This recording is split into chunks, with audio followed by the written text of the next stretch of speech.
Hey everyone, welcome back to the channel. So today I am here for a story time since my vlog was in Spanish. I know most of you guys obviously don't speak Spanish, and I know I have not done any English videos because I said, like, I'm going back and forth. I don't know why the hell, but I'm so freaking bipolar as shit because I want to do English and then Spanish. But anyway, so today I'm gonna do my Guatemala, trying to get out of Guatemala story time. This literally just happened last week, but I wanted to make a dedicated video just to talk about this topic, this specific topic, just because I always repeat stuff, like, could you guys tell? And it's just one of those things that that I felt like I had to talk about. So if you guys like story times, please give this video a thumbs up. So I went to Guatemala. So I left here March the 10th. And I actually went to Mexico City and then had a layover and left the following morning. So the part I was going to go into Guatemala is on the Chiapas. It's really close to Chiapas, Tapachula, Chiapas. So that's where I was going to land, and that was the closest airport. It is like 40 minutes to an hour. So yeah, so I went the next morning and I got there and everything was good. It wasn't as bad as it was, like, as it is now. So that was March the 11th. So that is the next day. So I get there, I meet my mother-in-law because that was the whole purpose of me going. It was to visit my fiance's family. So that was the whole purpose of it. So it was really exciting. I was really excited. I was planning to go to the beach. I was planning just to, get to know Guatemala. It was my first time going there. I have always just been going to Mexico my whole life. And so then it was the 12th on Thursday, and then the 13th Guatemala confirmed their first case of COVID-19. So they started to close schools. So they closed schools. They canceled, how they do Semana Santa and all of these events. So they canceled a lot of those. So there wasn't major restrictions, but with one case they try to contain the virus. So I was like, oh man, I'm not gonna go to the beach anymore. I'm not gonna do all this stuff that I had planned. So I wasn't really worrisome. I was like, I'm just gonna spend some quality time here with family, and I don't care. I can come back another time, and that's totally fine. So then as the days passed by, I think it was Friday, and then it was 3 days after, which was Tuesday. No, it was Saturday, Sunday, Monday, Tuesday. So 4 days passed by, and they announced that the border was going to close that night. But they had already announced it on Sunday, but they closed it on Tuesday. So I was like, well, I'm gonna have to stay here until April the 10th or whatever. Basically thinking until basically today, because today, as I film this, it is April 10th. And that was my idea. I was like, I'm probably gonna I don't know, have to stay here. If they're closing it for 2-3 weeks, it's okay, I could stay here. That's how much I plan on being here. So the days go by, and so then I started to get worried because I was like, you know what? It's getting worse and worse. The situation is just not going to get better. It's going to get worse, and I need to go back home. So the U.S. Embassy started to do charter flights. So they did 3 of them the following week. So they did 6, not 3, 6, but I requested information, but that first week it was like a huge mess. It was like a huge mess. Like it was like the way they were contacting people. So then they changed up the system, so I didn't get on those flights, but I did apply again because I had sent a like inquiry that I wanted to be on one of those flights. At this point, I did not care. I wanted to go back home just because I am pregnant, and I need to go back home because but at this point I was still kind of like neutral, like I wasn't like as worried. But yeah, so those flights, they leave, and I was like, oh, I'm gonna have to stay. But then they started doing toque de queda, which is basically curfew, and you can't go out till after 4. And I was like, you know what, it's just getting worse and worse and worse. Like, I don't know how I'm gonna get out of here. So then they announced like the following week that they were gonna do 6 more. So when they announced that, I was already when they did the toque de queda, I was like, you know what, I was worried. Like, I was like, I need to go home. Like, I'm not playing anymore. I don't think that if I don't get on these planes, I don't think I'm gonna get home. But on the day that they announced that, they had another like 2 planes. So this was Wednesday, so they had Wednesday and Thursday, but those planes were going to Miami, and I was like, I don't want to go to Miami. And they were like, the tickets were $1,000. Like, I don't have a grand sitting in the bank just for me to just grab. So yeah, so after those flights, on Friday, they didn't have one until Saturday. So they actually contacted me on Friday, that Friday, after the other flights left, and the other 2 that I just spoke, that they were $1,000, they left, and they contacted me like around 1 p.m. and there was no way I was gonna get to Guatemala City in 2 hours, 3 hours. Like, there was no way in hell I was gonna get there, just because where I was staying at with like my mother-in-law, it was really hard to like, there was no public transportation. So public transportation was not running, so we had to find a car, and that was a mess. We didn't have any time. There was no way I was gonna get to Guatemala City. It was really hard to find a car, and we were like, I have to miss my Saturday flight because I had a confirmed flight. But they tell me like at 1 p.m. and there's no way. Like, I was 6 hours away, like, and with no car. Like, what the hell was I gonna do? So then I wrote to them. I said, I'm not going to be able to make it, blah, blah, blah. So they don't reply to me that day. They don't reply to me on Sunday. They replied to me on Monday to let me know that I was on the standby list.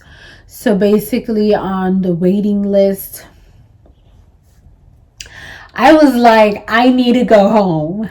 I don't know what the hell I'm going to do, but I need to go back home. There's no way I can be on standby, because if you're on standby, you don't have a guaranteed place on the plane. So it's just that if there's space, there's space. If there's not, there's not, and you're not gonna go.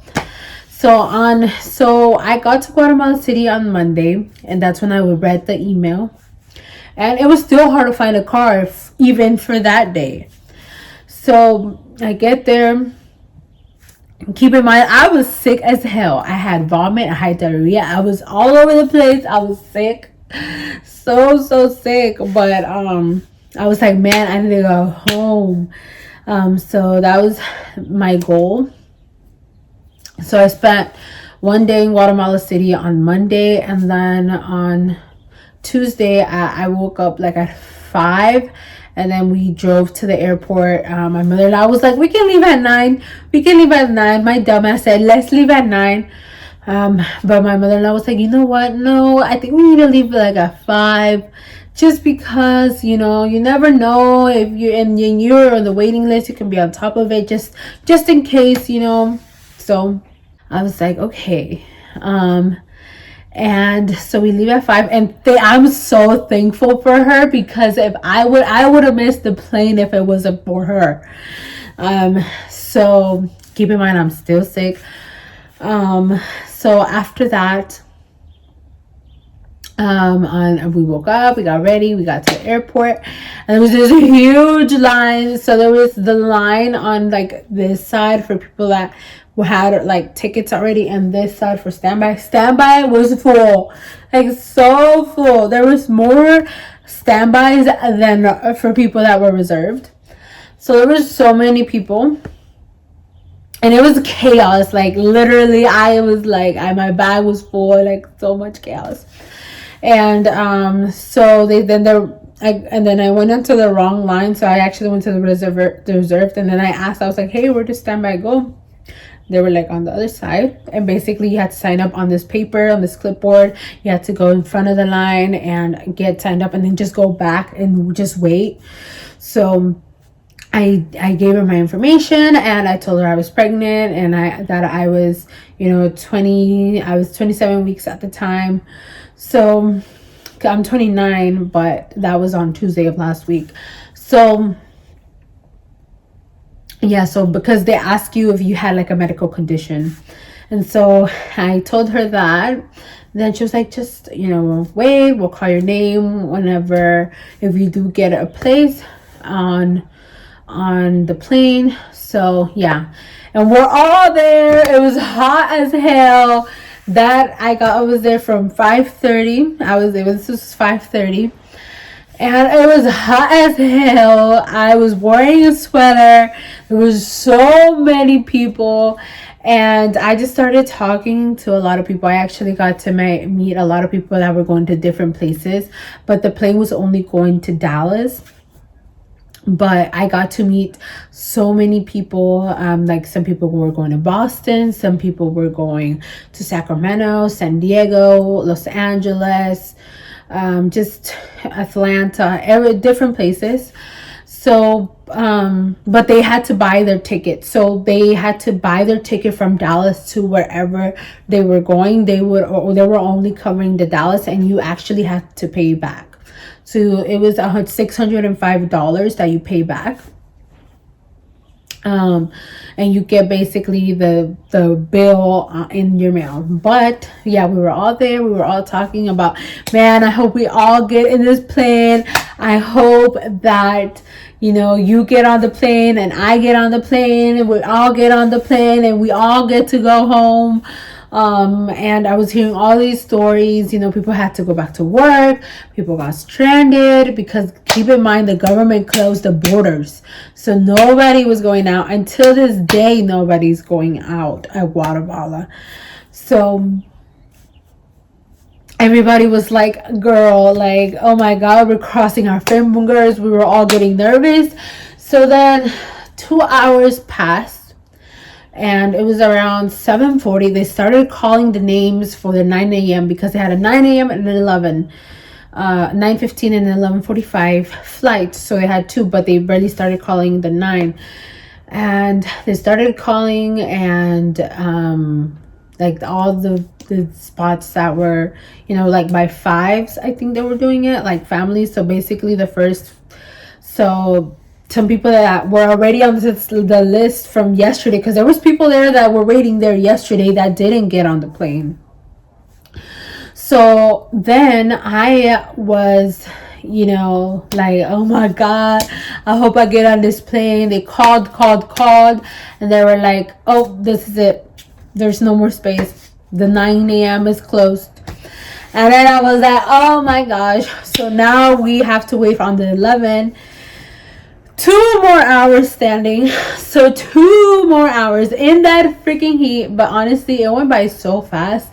I started talking to all these people, like, it just went by so fast. But we were all very nervous. But everybody was basically just the way everybody was handling the situation, you know, trying to help out others was amazing. All of the passengers that were on the standby, they were like, I hope you get to go home. I hope I get to go home. I hope all of y'all get to go home. And you know, everybody, you know, bringing support to everybody. So after that, we waited obviously 2 more hours, and there was people still coming to the standby list. There were still people arriving and getting on the list. And I went over there when they started doing the other list, like, so when other people were arriving, and I was like, hey, I want to make sure I'm on the list, just because you never know. She probably didn't put me on the list since the other lady was beside her. I don't know if she had put me on the list, but she said she did. And I was scared, so I wanted to make sure. You know, it's always good to make sure. So yeah, after that we waited, obviously, and then they started calling the 11. And at this point it was 9 a.m. It was like 9:10. So I was like, oh my god. We were like all like, just then they, you know, everybody that was on the plane, because they had to get, if you had a reserve, like if you had to be there 3 hours, if you were there 2 hours before, like if you were getting there at 9 and your plane was 11, you were not getting on the plane. You were gonna go back to the standby list. And this man literally was so mad because he got there at 9. So yeah, and so I was like, he was like mad. I was like, what? We've all been here since 5. What are you talking about? We need to get your seat. You need to go back into the back of the line. But we did not have that type of attitude that day. We were all trying to help each other. I know he wanted to go home, and sometimes, stuff happens. So they started calling the list at 9.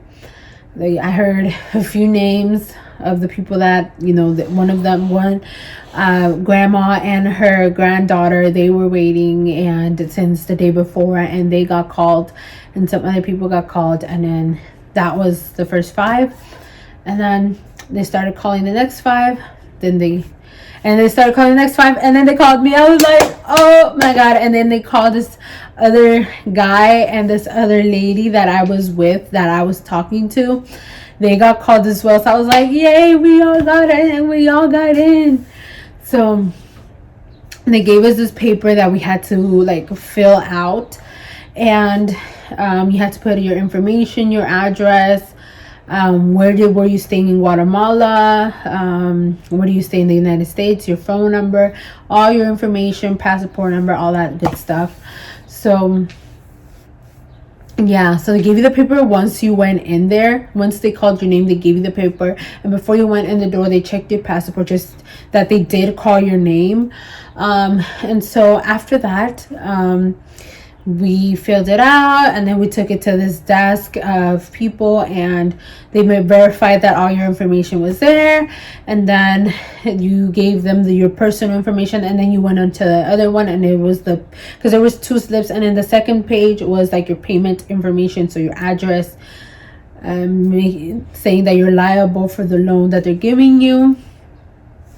So yeah, so that was at the second desk, and then after that you would go into further into the airport, into the check-in desk. So then before the check-in desk, they checked your passport again, and they put tags on your bag, and not the tags that you get where it says the destination, but just little tags, the other ones that you write your name in and your address, just in case your luggage gets lost.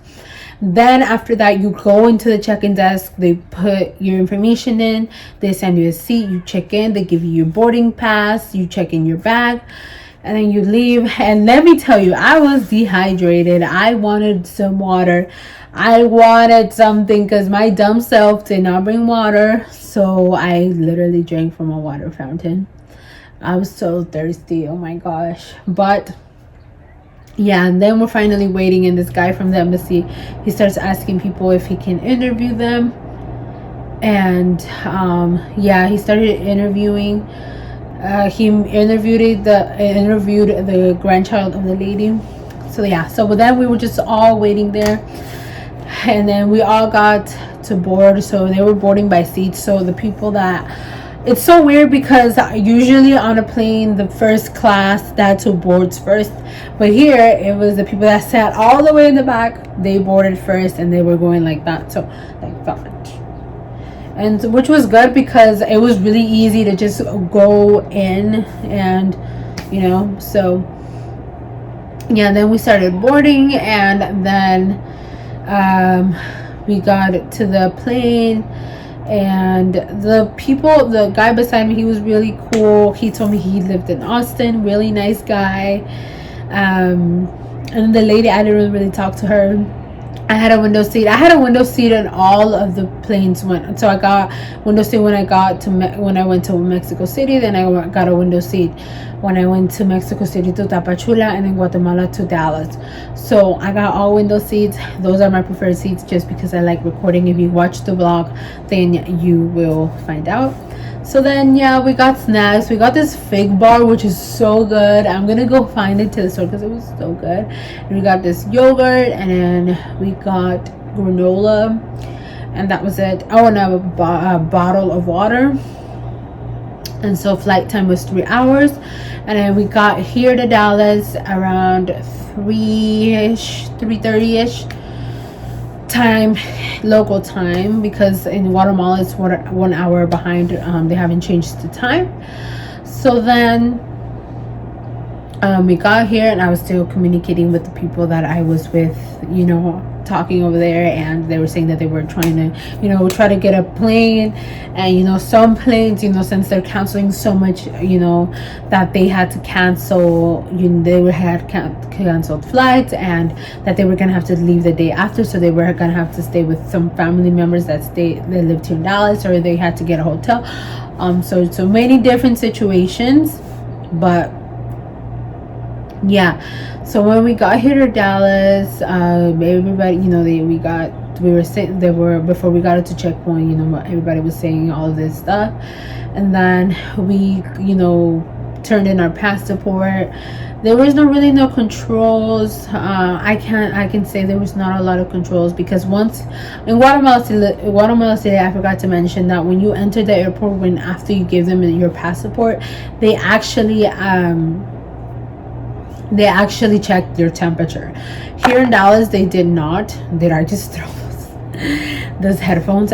Here in Dallas, they actually did not. So, but in Guatemala, they did. So yeah, so we just went through. I went to get my bag, and I left and just waited, and yeah, and then they went to pick me up. So that is the experience. Honestly, I have never in my life had to contact the embassy. I never in my, I go to Mexico, and never in my life I have ever experienced the experience that I experienced. Just because, it was so crazy. I never imagined in a million years that I was going to have to go through this, because my plan was to go back to Mexico City and stay with my family for like a week. But that was impossible. That was dumb of myself to think about that. But I'm here, and honestly, I know that I'm here because God wanted me to come back, and I did, and I got the opportunity. I was so close not to come back, but I'm glad that I did get to come back. And but honestly, I don't know when I will be back to Guatemala. I want to go, obviously, after my baby is a little older. I'm gonna get to go and visit, and I know next time that I go, I will go to the beach. I would get to know Guatemala a little bit more than I did now. And honestly, from the perspective of what I saw in Guatemala, it's a beautiful country with beautiful people, with a beautiful culture, with really amazing food, and just the culture is so different. But honestly, I did take away that I do want to go back, and I do want to get to know Guatemala more. So yeah, so that is the end of the journey, and I am back home. I have been back home for a week and a half, so like 10 days or something like that. So yeah, but thank you guys so much for watching this video, this story time, and I hope I get to see you guys next time.